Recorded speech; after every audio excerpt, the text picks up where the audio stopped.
Hello everyone, this is Jackie back again with another mini vlog.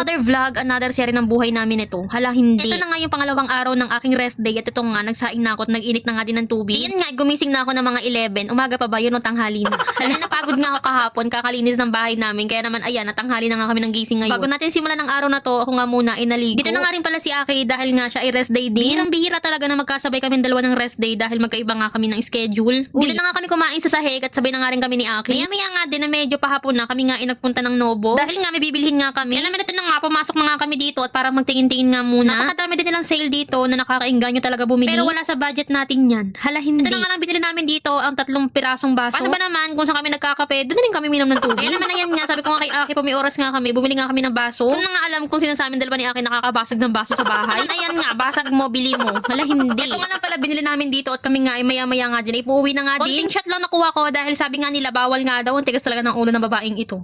Hala hindi. Hindi nga ibaba na nga kami at kami nga ay magbabayad na nga din. Buli na lang talaga at hindi nga mainit ng araw na ito. Kaya naman ayan, nakapag-alagala nga kami kahit papaano. 3 baso lang binili namin, 2 pa kami. Ha, di ba? Nakababa na nga kami nga rin ay magbabayad na nga din. Ere na nga at kami nga ipauwi na nga din. Yan nga ay iniwan nga muna ni Aki yung motor sa Nobo. Dahil nga bumili nga muna kami saglit ng ulam sa loob ng palengke. Ito nga't nakabili na nga kami ng ulam kaya naman bumalik na nga kami sa Nobo para nga kunin yung motor. Umalis na nga rin din kami agad at baka nga kako umulan pa. Bago nga pala kami umuwi ay meron nga kaming isang dadaanan pa. Doon nga yung bilihan ng mga pakain sa mga hayop. Dahil nga titingin nga daw si Aki ng pakain sa isda. At dahil kami naman lumabas na nga din, kaya naman ayan nga, sinagad na nga namin yung paglabas ng motor. Ay, kapag ang motor na ipasok na sa loob ng gate, ay pare-pares na kami tinatamad lumabas pa. Na at malapit-lapit na nga din kami doon sa bilihan ng isda. Yun nga, iniyakan ko nga si Aki na pumunta nga kami ng Victoria o doon sa pila. Kung naaalala nyo yung last vlog ko, kami nga doon nagpunta nung kami bumili ng isda. Pero dahil hapon na nga ng mga oras na yan, kaya nga sabi ni Aki, next time na nga daw kami pumunta doon. Malapit-lapit na nga rin kami doon sa bilihan ni Aki ng isda, kaya naman heto na talaga siya.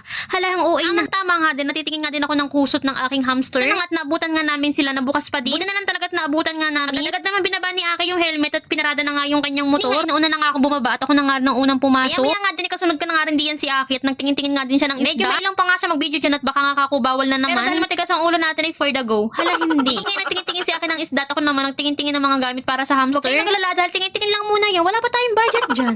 Hala hindi. Yung napapansin ko nga si Aki na medyo nahihilad na naman siya sa mga isdang yan. Para bang isang kulbit na lang sa akin, magpapaalam na naman yan siya. Panay-panay nga parinig sa akin, ang gaganda ng mga isdang ito. Umabay ka. Hala hindi. Usapan natin yung pagkain lang ang bibilihin pero bakit may isda ka dyan? Tama na yan.